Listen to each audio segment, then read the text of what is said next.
దేవుని పరిశుద్ధ నామమునకి మహిమ కలుగునుగాక. ఈ వీడియో వీక్షిస్తున్న ప్రేక్షకులకు క్రీస్తు శ్రేష్టమైన నామం పేరిట నా హృదయపూర్వక వందనాలు తెలియపరుస్తున్నాను. గడిచిన కొద్ది రోజులుగా చూస్తున్నాం కదా, ఈ వివాదం చాలా తారాస్థాయికి చేరుకుంది. షాలేం రాజు గారి మీద ఈ హైందవ మత పెద్దలుగా పిలువబడే వాళ్ళు, మతోన్మాదులు అందరూ కూడా విరుచుకుపడుతూ అగ్గి మీద గుగ్గులేమైపుతూ ఇష్టానుసారంగా నోరు పారేసుకుంటుంటే ఒకవైపు వాళ్ళు, ఇంకోవైపు ఈ జర్నలిస్టులని పిలువబడే వీళ్ళు కూడా వాళ్ళ టీవీ ఛానళ్ళల్లో వాళ్ళు కూడా పరిధిని మించి మాట్లాడుతున్నారు, ఎక్స్టెండ్కి వెళ్ళిపోతున్నారు. ఇది చాలా బాధాకరం. ఒక వ్యక్తిని మాట్లాడేటప్పుడు గౌరవప్రదంగా మాట్లాడటం అనేది అది క్రమం, మినిమం డీసెన్సీ, అది మినిమం డిసిప్లైన్. అది మనం చదువుకున్న వాళ్ళమే కదా, ఇల్లిటరేట్స్ కాదు కదా, చదువులేని విఘ్నత లేనటువంటి వాళ్ళం కాదు కదా, జ్ఞానం, కామన్ సెన్స్ మనకు ఉన్నాయి కదా. ఒకసారి టీవీ ఫైవ్లో సాంబశివరావు అనేటువంటి ఈ జర్నలిస్ట్, ఈ యాంకర్ గారు పెద్ద ఆయన వయసుకు తగ్గట్టుగా, ఆయన అనుభవానికి తగ్గట్టుగా, ఆయన క్యాడర్కి తగ్గట్టుగా మాట్లాడేది చాలా బాగుండేది. ఆయనకు ప్రాబ్లమే అనిపించి ఉండొచ్చు. ఆ ప్రాబ్లమ్గా ప్రజల ముందర చెప్తే బాగుండేది. కానీ ఈయన ఏదో ఒక వీధి రౌడీగా, కిరాయి గుండాలాగా, అది చదువులేని వాళ్ళలాగా మాట్లాడడం నాకు బాధాకరం అనిపిస్తుంది. ఆ పెద్ద అలా మాట్లాడడం ఏంటి నాకు అర్థం కావట్లా. సాంబశివరావు గారు టీవీ5 ఆయన ఏం మాట్లాడుతున్నాడు ఒకసారి వినండి, మీకు చూపిస్తాను నేను. మల్లెపూల గురించి మాట్లాడాడు. వాడెవడో ఇవాళ మల్లెపూల గురించి మాట్లాడాడు.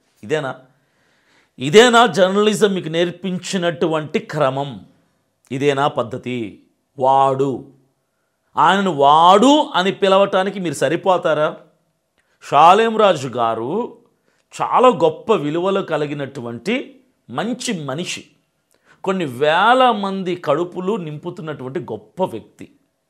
సంఘమంతటిని కూడా సక్రమమైనటువంటి పద్ధతిలో సమాజానికి వాళ్ళు ఉపయోగపడేటువంటి విధానంలో వారిని తీర్చిదిద్దుతూ దైవికపరమైనటువంటి జ్ఞానాన్ని వారికి బోధిస్తూ ఆయన కట్టుకున్నటువంటి సంఘం, ఆ విశ్వాసులు ఎవ్వరికి హాని కాదు.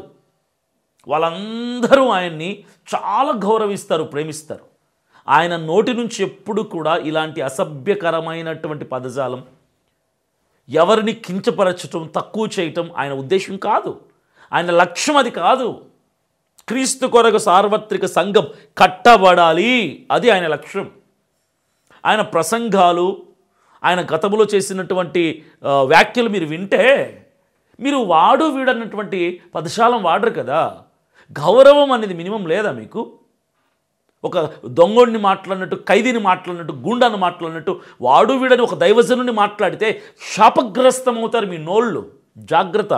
సాంబశివరావు గారు చెప్తున్నా, నేను టీవీ5 సాంబశివరావు గారికి చెప్తున్నా, నోరు అదుపులో పెట్టుకోండి. ఒక సేవకుడు, ఒక దైవజనుడు, ఒక సంఘ కాపరి, దేవునిచే అభిషేకించబడిన వారిని మాట్లాడేటప్పుడు నోరు జాగ్రత్త. ఏం మాట్లాడుతున్నాడు వినండి. మల్లెపూలు పెట్టుకున్న ఆడవాళ్ళంట ఏదో బజార్ మనుషులా కనపడతారంట. సిగ్గుందిరా నీకు? అసలు మనిషివేనేరా? అసలు నువ్వు ఏం మాట్లాడుతున్నావురా? నువ్వు ఏం మాట్లాడుతున్నావు? మల్లెపూలు పెట్టుకున్న ఆడవాళ్ళు బజారు మనుషులు అని అనలా ఆయన. నీకు సిగ్గుందా సాంబశివరావు గారు? మీకు బుద్ధుందా సాంబశివరావు గారు? ఏం మాట్లాడుతున్నారు మీరు సాంబశివరావు గారు? నేను కూడా అనొచ్చు వాడు వీడు అరా ఒరా అని మిమ్మల్ని కూడా. కానీ నా వాక్యం, నా దేవుడు, నా గ్రంథం, నా సంస్కారం నాకు అడ్డుపడుతుంది. మీకు బుద్ధి లేక, మీ బుద్ధి గడ్డి తిని మీరు నోరు పారేసుకొని నీకు బుద్ధి ఉందారా, నీకు అది ఉందారా, ఇది ఉందా, రా రా రా రా అని మాట్లాడుతున్నారే. మీకుందా బుద్ధి? మీకుందా ఇంకితం? మీకుందా కామన్ సెన్స్? ఉంటే ఇలా మాట్లాడతారా? ఆయన మాట్లాడింది ఆధ్యాత్మికపరమైన విషయాలు. అవి మీకు ఎన్నటికీ బోధపడవు. మీరు లోక సంబంధమైన వ్యక్తులు. మీరు దైవికపరమైన విషయాలు మీకు అర్థమై చావవు. అదే ప్రాబ్లం ఇప్పుడు. ఆయన వ్యాఖ్యలు మీకు అర్థం కావాలంటే మీరు కూడా బైబిల్ని చదివితే, ఆధ్యాత్మికత ఏంటో తెలుసుకుంటే, ఓహో షాలేం రాజు గారు మాట్లాడిన ఉద్దేశం అదా, ఆయన అవగాహన అదా, ఆయన ఆలోచన విధానం అదా, ఆయన వీవ్ అంటూ మీకు అర్థమవుతుంది. మీకు దైవికమైన విషయాలు అర్థం కావు, ఆధ్యాత్మికత అంటే తెలీదు, ఆత్మీయత అంటే తెలీదు, spiritual connection to the lord అంటే తెలీదు. మీకు తెలియదు కాబట్టి అది మీకు తప్పుగా అపార్థమైంది. ఆయన మీకు అర్థం కాలేదు, అపార్థమయ్యాడు. నేను అంటాను షాలేం రాజు గారు మాట్లాడింది తప్పు కాదు, ఆయన మాటలు అపార్థమయ్యాయి అందరికీ, అంతే. అది అపార్థం, పొరపాటు కాదు. బుద్ధి ఉందరా నీకు, జ్ఞానం ఉందరా నీకు అని మాట్లాడుతున్నారు. మీకుందా బుద్ధి? నోరు పారేసుకొని ఇష్టం వచ్చినట్టు చదువులేని వాళ్ళ మాట్లాడడం కాదు. సాంబశివరావు గారు కొంచెం విఘ్నత విచక్షణ పెట్టి బుద్ధి జ్ఞానం వాడి మాట్లాడండి. అవతల వ్యక్తి ఎలాంటి వాడు తెలుసుకొని మాట్లాడండి. సమాజంలో ఉన్న మహిళలందరినీ ఆయన మాట్లాడలేదు. ఆయన తన సంఘాన్ని ఉద్దేశించి సంఘ మహిళల్ని ప్రోత్సహించడానికి వాడినటువంటి ఉదాహరణ అది. That is an example. నోరు పారేసుకుని ఇష్టం వచ్చినట్టుగా ఇలాంటి వాళ్ళు భారతదేశంలో కాబట్టి తిరగలుగుతున్నారు. హిందూ సోదరులు మంచి వాళ్ళు కాబట్టి మీరు తిరగలుగుతున్నారు. ఇదే మాట ఇరాక్లోనో ఇరాన్లోనో లేకపోతే ఇంకొక దగ్గర మైనార్టీలు అంటే భారతదేశంలో హిందువులు మంచివాళ్ళు కాబట్టి ఇంకా మీరు బతికున్నారు, ఇంకా మీరు తిరుగుతున్నారు, ఇంకా మీరు మాట్లాడుతున్నారు అని సాంబశివరావు గారు ఈ పెద్ద మనిషి అంటున్నాడు. నేను చెప్పనా మంచితనం అంటే ఏంటో? క్రైస్తవ దేశాలు, క్రైస్తవులు ఎక్కువ శాతం ఉన్నటువంటి దేశాల్లో అమెరికా, ఆస్ట్రేలియా, జర్మనీ ఇలాంటి క్రైస్తవ పాపులేషన్, క్రిస్టియన్ పాపులేషన్ ఎక్కువ ఉన్నటువంటి దేశాల్లో హైందవులు కరపత్రాలు పంచుతారు. కానీ అక్కడ దేశంలో ఉన్నటువంటి మా క్రైస్తవులు వాళ్ళని అభ్యంతర పెట్టరు. మా క్రైస్తవ దేశాల్లో హైందవులు గుళ్ళు కడుతున్నారు, కానీ మా క్రైస్తవులు వాళ్ళని అడ్డుపడరు.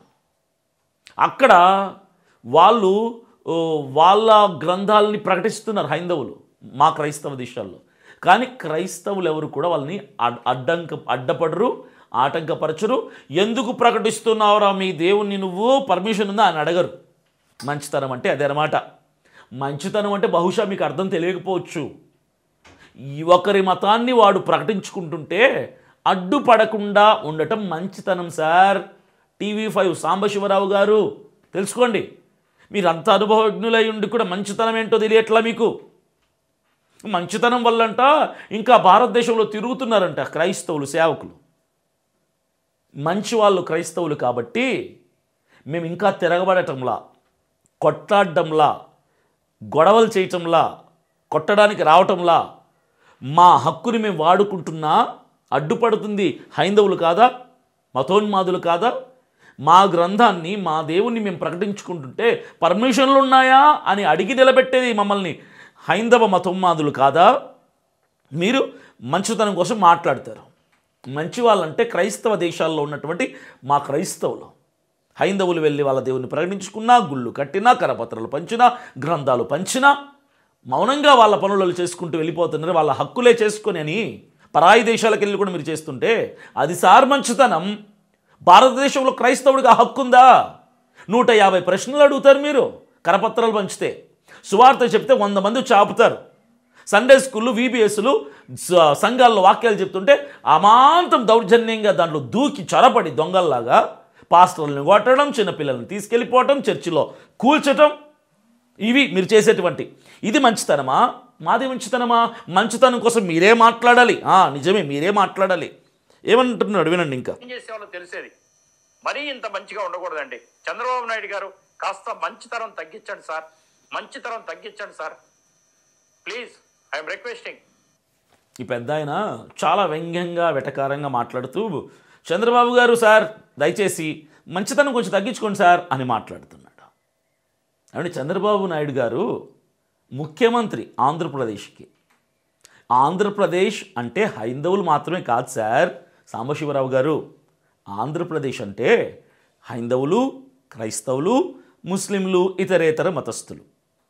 ముఖ్యమంత్రి గారు చంద్రబాబు నాయుడు గారు హైందవులు ఓట్లేస్తేనే గెలవలా, క్రైస్తవుల ఓట్లతో కూడా గెలిచారు, ముస్లిం ఓట్లతో కూడా గెలిచారు. ఆయనకు పాపం ఈయన సాంబశివరావు గారు నేర్పిస్తున్నారు. పాపం ముఖ్యమంత్రి గారికి ఈ మహానుభావుడు నేర్పిస్తున్నాడు. తగ్గించుకోండి సార్ మంచితనం అంటే చెడ్డోడిగా మారాలని ఎప్పుడైనా? అంటే క్రైస్తవుల్ని తిట్టండి, కొట్టండి, శిక్షించండి, జైల్లో పెట్టండి, అరెస్టులు చేయండి అని ఈ మహానుభావుడైనటువంటి సాంబశివరావు గారు, TV5 జర్నలిస్టు, ఈయన ముఖ్యమంత్రి గారికే సలహా ఇచ్చేంత మేధావి అయిపోయాడు. ఈయన పెద్ద మనిషి,